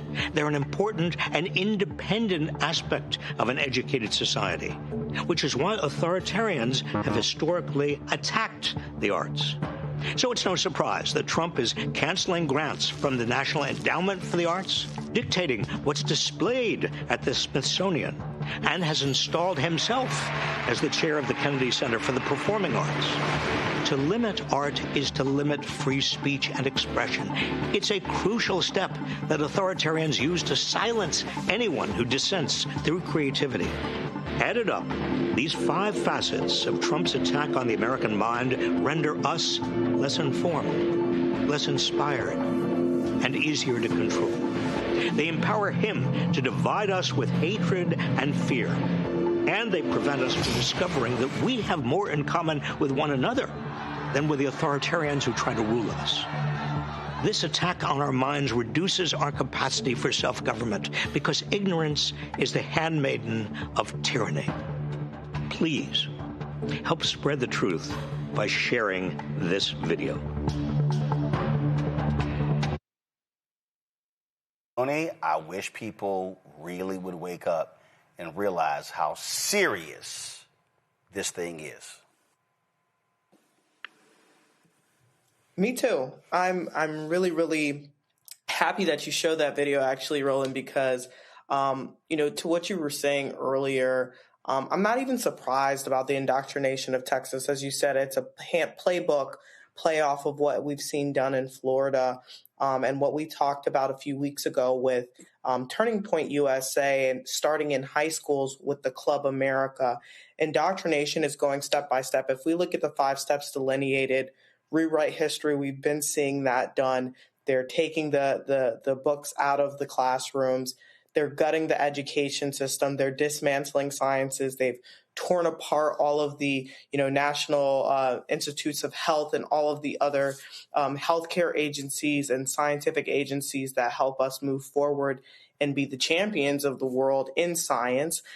They've suppressed the media. Thank goodness for Black Star Media and that it's not controlled by the powers that be. And they've attacked the arts, and even mentioning that Trump installed himself as the head of the Kennedy Center, and we saw what happened today with his attempted renaming.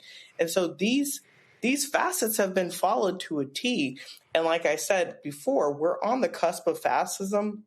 Anyone who's looking closely at this, it's a playbook, play for fascism. Trump wants to install himself as a dictator, as a king, and he's doing an excellent job at carrying out these things step by step. So I think as Black America, we have to wake up and make sure that, again, we're making sure that we are assessing our political capital in these upcoming 2026 elections. When you say that politics don't matter and it doesn't matter what you do at the polls, this is exactly the type of president that we get. A lot of Americans are seeing now that it actually does matter. Politics does actually hit close to home. And if you're not paying attention, quite frankly, you have to be after seeing this video. Absolutely. Gonna go to a break. We come back. Headlines with Brittany Noble. Back in a moment. Quiet part out loud. Black votes are a threat, so they erased them. After the Supreme Court gutted the Voting Rights Act in 2013, Republican legislatures moved fast. New voter ID laws, polling place shutdowns, purges of black voters from the rolls. Trump's Justice Department didn't stop it. They joined in. In 2018, his DOJ backed Ohio's voter purge system, a scheme that disproportionately erased black voters. Their goal, erase black votes and political power. Yeah, that happened. These are the kinds of stories that we cover every day on Roland Martin Unfiltered. Subscribe on YouTube and download the Black Star Network app. Support fact-based independent journalism that centers African Americans and the issues that matter to our community.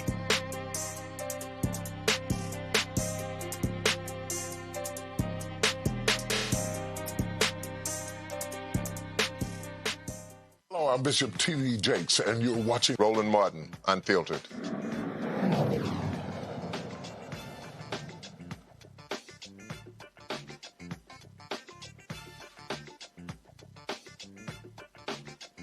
All right, folks, time for Black Star Network headlines with Brittany Noble.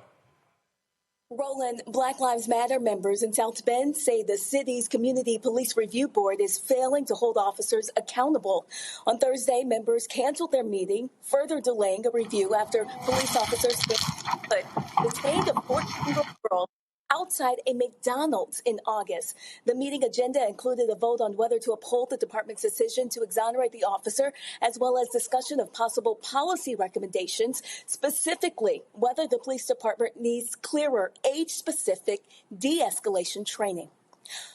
Also, U.S. Immigration and Customs Enforcement say they have data showing deportations of people from African countries are on pace to nearly triple this year. The report also finds that some deportees have been sent to countries where they have no personal ties, often facing dangerous and deplorable conditions.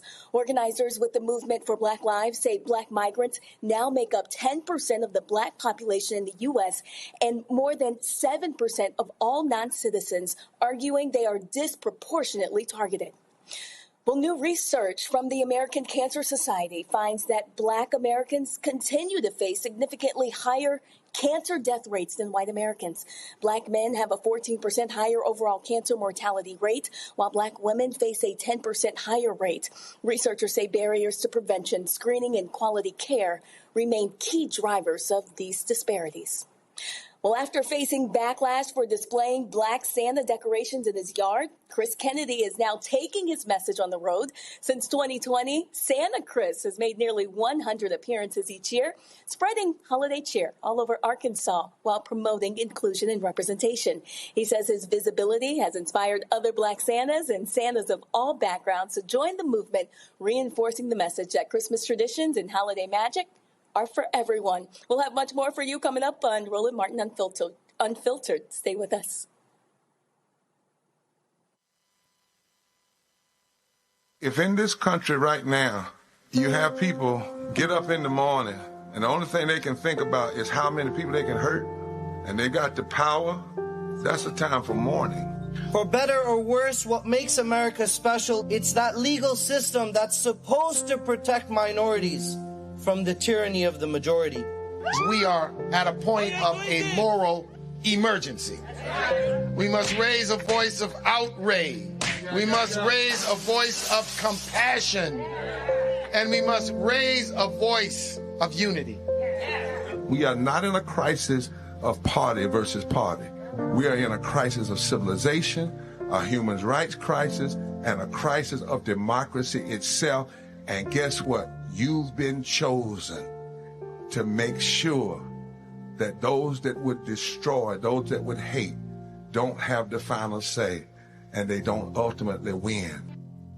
This week on the other side of change. Book bans, anti-intellectualism, and Trump's continued war on wisdom. This is a coordinated backlash to progress. At the end of the day, conservatives realized that they couldn't win a debate on facts. They started using our language against us, right? Remember when we were all woke and the woke movement and all that kind of stuff? Now everything is anti-woke, right? When we were talking about including diversity, equity, inclusion, higher education, now it's anti-DEI. All this are efforts to suppress the truth because truth empowers people. You're watching The Other Side of Change only on the Black Star Network. How you doing? My name is Mark Curry, and you're watching Roland Martin Unfiltered. Deep into it, like pasteurized milk without the 2%. We getting deep. You want to turn that shit off? We doing the interview, motherfucker.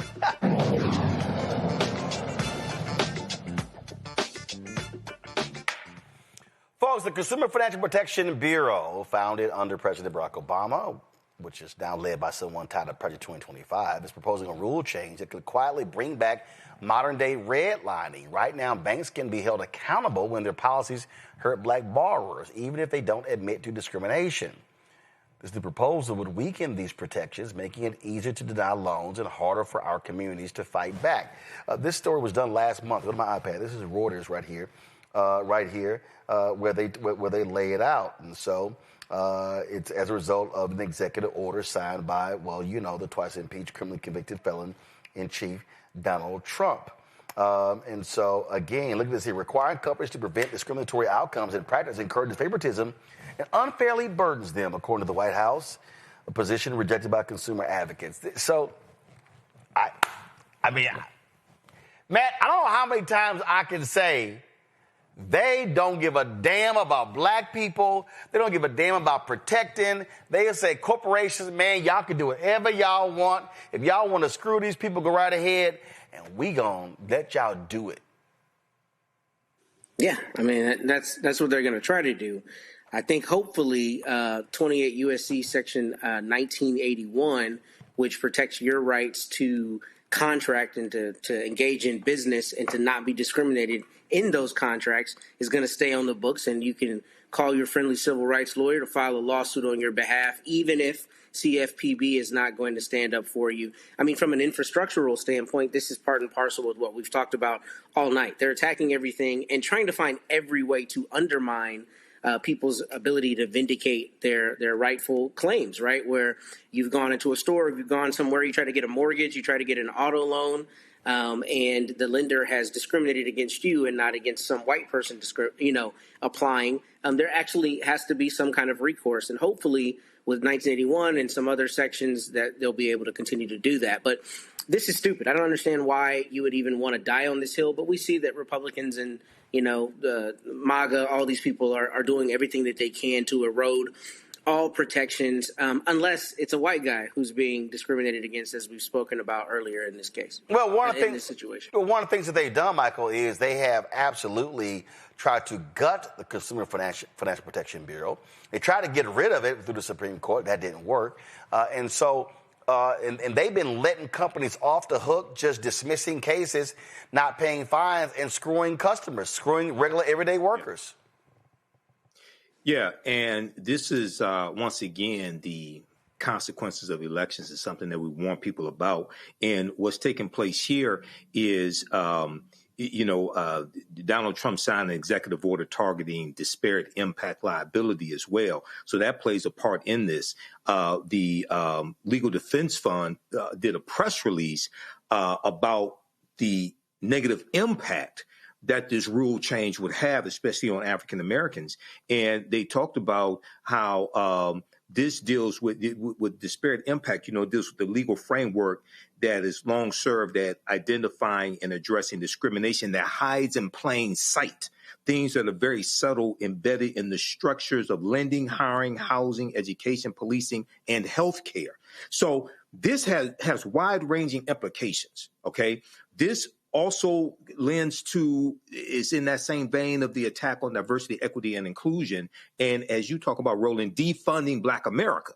Okay, so this would bring back redlining, which still exists in some areas, right? But this would be catastrophic if this goes through. So this is something else that we have to fight and educate people on. But once again, one of the things that we miss oftentimes is understanding how to assess, to protect gains that have been made. The Consumer Financial Protection Bureau is something that's very important. No, it's not perfect, but it's been beneficial to African Americans. So when we vote, whether it's for the House of Representatives, for the Senate, for president, we have to do an assessment, a systems analysis of gains that we have made that are at risk if the wrong people get in power. Well, again, what we see here, they just do not, they believe, Donald Trump and MAGA believes, Winconi, that the people being discriminated against are white. And we're not going to offer any protections whatsoever if you're black and if you're brown. We do not care. It's similar to what we saw with the Black Lives Matter movement. And when we had to counter and say the reason why you can't say all lives matter is because Black people are the ones that are being disproportionately affected. It's similar here. We don't have to say that Black people have continued to be disproportionately affected by illegal financing practices, redlining, not being able to get a mortgage, getting higher insurance rates, getting higher mortgage rates.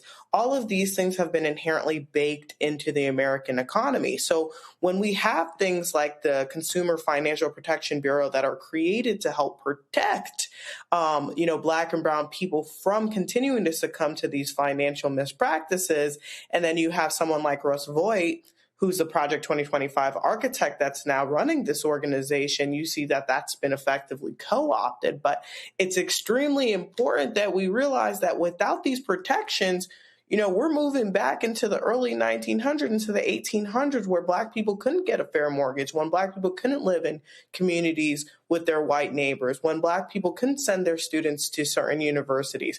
So I think what we're seeing is with this Make America Great Again slogan, they're trying to roll back the times. They're trying to take us back to a time where Black people and white people were not equal in the United States of America.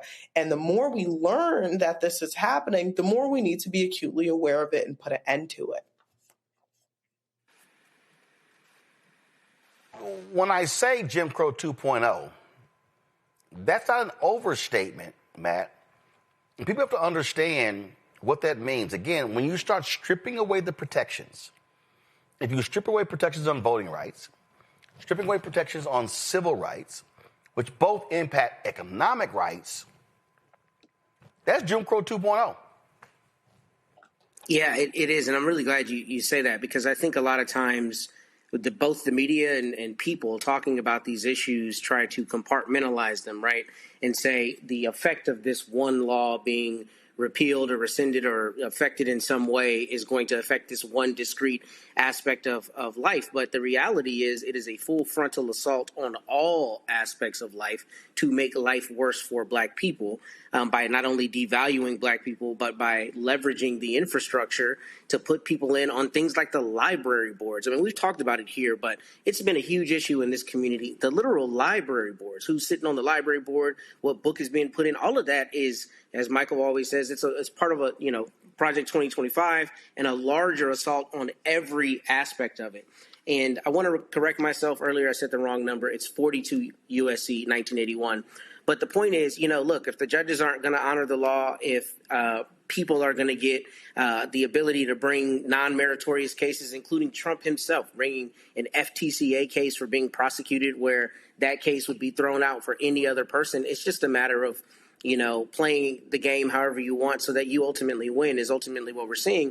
And I think it is going to usher in Jim Crow 2.0. And I think, as I said earlier, it's all the polite society citizens who are on board with that that's making it a much bigger issue, because there's not a moral question in the way it was framed during, I think, the thick of the civil rights, movement. There's still the same moral issue, but it isn't being framed the same way by as many people.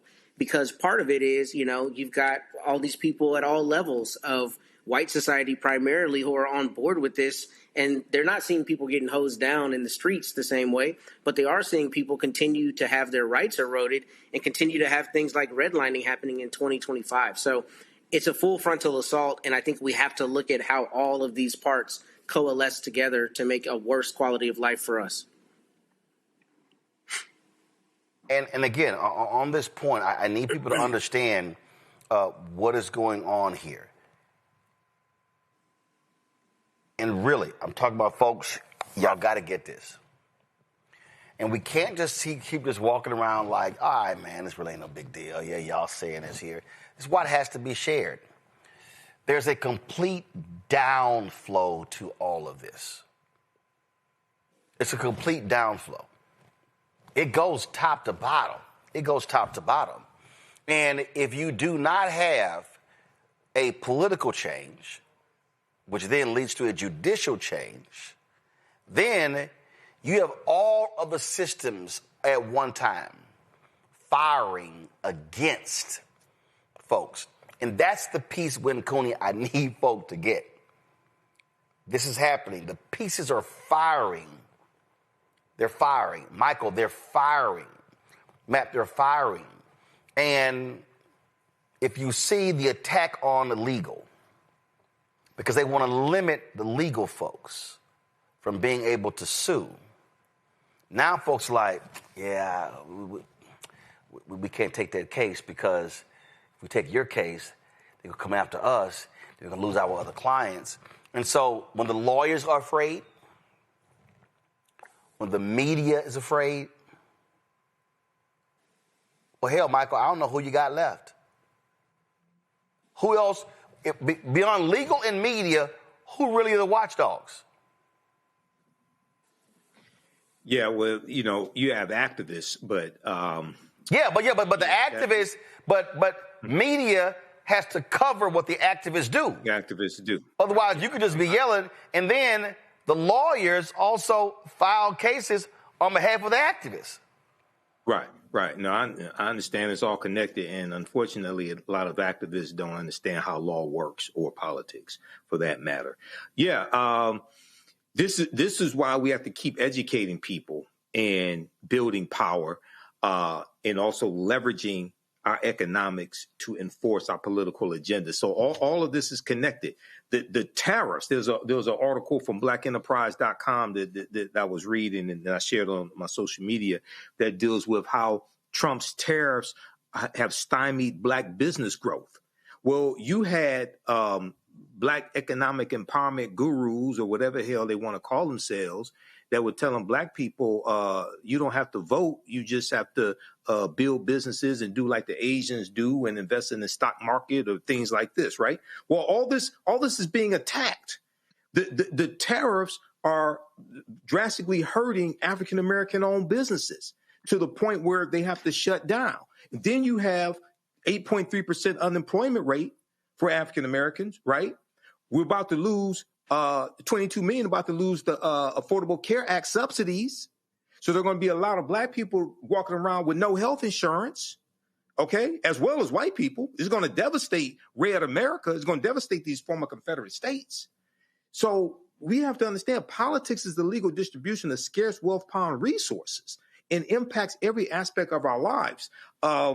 So today's show is like extremely, extremely important. I hope people go research and read these articles that we're talking about and that you're showing, Roland. And I haven't watched the Diddy documentary either. I really don't plan to. I got too much damn research to do dealing with factual things that are happening that are kicking our ass to deal with Diddy or 50 Cent. We literally are facing direct consequences, so I just need people to understand. All right, folks. Matt, what you doing this weekend? I'm continuing to enjoy the holiday season, and I'm waiting for you to run all over y'all the same way you ran from having to talk to me after we beat y'all. Oh, no. I didn't run from you. A golf tournament. I did want to show you. No, actually, I was show up when I have to actually I was for things. Actually, I was actually traveling, but I did want to show you this here, Matt, because I thought it was pretty cool. It's been a busy week because last week. Go ahead and play it already, man. Quit with the setup. Let's get to it. No, I'm just saying. So I don't know if you were aware, Matt. I don't know if you were aware that the Texas A&M women's volleyball team, upset the number one team in the country, Nebraska. They hadn't lost a game all season, and they got upset on their home court. So it was an amazing game. It was really a fascinating game. And then after that, Wisconsin played Texas in Austin. Y'all lost. So, because there was a bunch of people who were talking about, it could be a national, A&M versus Texas national championship. Yeah, we made it. Y'all didn't. And then, of course, last night, Matt, let me show you this for you, Matt, right here. This was the winning point. Go ahead and watch this, Matt. What? It's going to be a free ball back to the Aggies. Matty Walk in the middle. A place they've never gone before.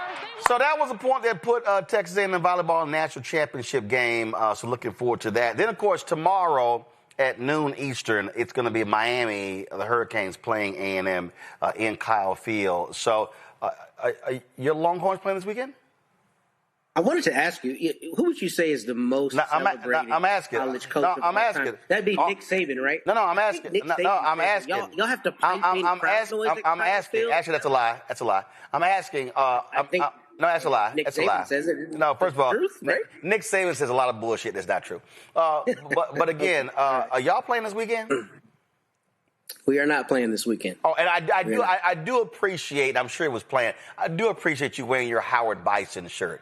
Yes, I did wear that because I knew you were going to say something. Yeah, because I mean, it hasn't really made an appearance often on this show. Win Cooney, you may not be aware, but Matt didn't even go to that little school in Austin. But he reps them like he did. He's always like, oh, I grew up there. My parents met there, all that sort of stuff. So he's always repping Texas Longhorns. And rarely is he repping Howard Bison.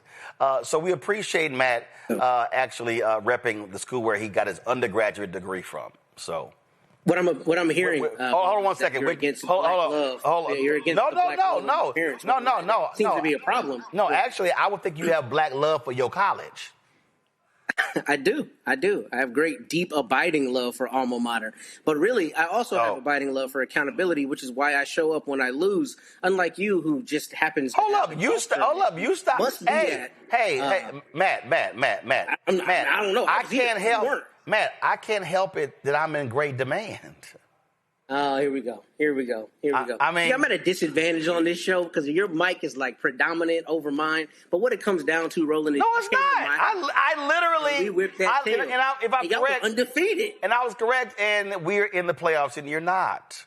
Matter of fact, I do. Matter of fact, I don't know if you heard the news. I saw this here. Let me go ahead and pull that back up. Because y'all had to fire y'all defensive coordinator. Y'all suck so bad. Did you know that? Will Muschamp is coming back. Did you know that? I don't know. I saw Mike Elko crying after the game, so you know. All right, yeah, okay, all right. But, y'all had to fire your defensive leadership because they suck. So it's going to be a great weekend watching Texas A&M beat the Miami Hurricanes. And I'm sure Matt will be sitting in front of his television watching because ain't like he got a school to look at this weekend. I'm going to text you the moment y'all get that L. You're going to cry about your offensive coordinator. Matt ain't got no. First of all, Colin Klein took the job. Let me shout the brother out. Colin Klein took the job as a Kansas State head coach, so his ass gone, praise the Lord. So let me go ahead and shout out my man. We got a new offensive coordinator. He got promoted. He's a brother. Y'all don't know nothing about that in Texas because y'all don't promote brothers. I know you not talking. Here we go, right here. Let me shout out Holman Wiggins, who was the new offensive coordinator at Texas A&M. So he's going to do a great job tomorrow. So, Matt, I'm sure you will appreciate watching a Texas team play in the college football playoffs, but it will not be your institution. All right, Win Cooney, Matt. Michael, I appreciate it. I can't wait on Monday to see the Texas A&M women win the national championship in volleyball. Game is tomorrow. That's going to be great. And then, of course, watch football game tomorrow as well. So there we go. So at Howard Bison, yeah, y'all should be. Go ahead, take a solo shot of Matt. So y'all can actually see, because you don't see this often. No, go solo. Come on, give me a solo shot. Drop the lower third. Go ahead. Drop the lower third. Go ahead. Y'all take a screenshot of that HU, but we know the real HU is Hampton. All right, so there we go. Cut the cameras. Just wrong. What? I'm sorry. Did I say something? Come on, man. Don't do that. You don't got to get that petty with it. Yeah, that's crazy. It's just brutal, diabolical. Was something wrong with? All I know is half of the people on the screen are Howardites. That's all I know. So I can't speak on Hampton. Well, I mean, I got two Hampton people who are in the control room. I don't see. So I mean, that's what I'm saying. So I don't really care. Y'all go back and forth. It don't even matter. But I'm just simply saying. So y'all be all right. Y'all be all right. You talk a lot of noise for a man whose college is out there with the hogs and the horns out in the middle of nowhere. So I don't even think College Station really. I'm sorry. You're you're complaining about hogs and cow, and you're literally the bison. Which is a buffalo. That's not the point. The point is, y'all out in the middle of nowhere. And we beat y'all head up. Hold on. Let me help you out. Let me help you out. You're saying we're out in the middle of nowhere. But let's stay when you got 78,000 students, you kind of need some space. I'm just saying. So there we go. So again, enjoy your Poulan Weed Eater Bowl or wherever y'all going. I'm not sure. It's I don't know. Is it the M&M Bowl, the Tic Tac Bowl? I'm just saying. When the U runs all over y'all this weekend, are y'all going down? I want you to wear a Miami. Where y'all playing? Are y'all Friday. playing in Shreve? Oh no, are y'all the Citrus Bowl? You know what? Nobody cares. They only care about the playoffs, and y'all not there. Okay, all right, there we go. So that's it. Y'all have a good weekend, good holidays, and Matt will sure to wreck it for you with Texas A&M wins. All right, with Cooney, Matt, and Mike, appreciate it. Thanks. Saw horns off. There we go, folks. If you want to support the work that we do, please join our Bring the Funk fan club. If you want to contribute via Cash App, use the Stripe QR code. You see it right here, bottom left-hand corner. Use that for credit cards as well. PayPal's R Martin Unfiltered, Venmo's RM Unfiltered, Zelle, Roland at RolandSMartin.com. Roland at RolandMartinUnfiltered.com. Checks and money order, make it payable to Roland Martin Unfiltered, P.O. Box 57196, Washington, D.C., 20037800196. Get my book, White Fear, How the Browning of America is Making White Folks Lose Their Minds, available bookstores nationwide. Get the audio version I read on Audible. Also, you want to get our Roland Martin Unfiltered Black Star Network swag? Go to shopblackstarnetwork.com. It's all there. And, of course, all these black-owned products you see to my left right here, all of this, you name it, we got it. All kinds of stuff. Support black-owned businesses. It's not too late. Christmas is a week away. Support the businesses. Shop blackstarnetwork.com. Download Fanbase. And also, they've extended the investment. So $16.4 million has been raised for Fanbase. $16.4 million has been raised. $600,000 left. Go to startengine.com for more. Startengine.com/Fanbase for more information. Folks, that's it. I'll see y'all. No, actually, I'll see y'all on the first Monday in January. I go on vacation, but Brittany Noble's going to be holding it down, bringing us all the great news and information right here on the Black Star Network. So y'all have a good one. Holla!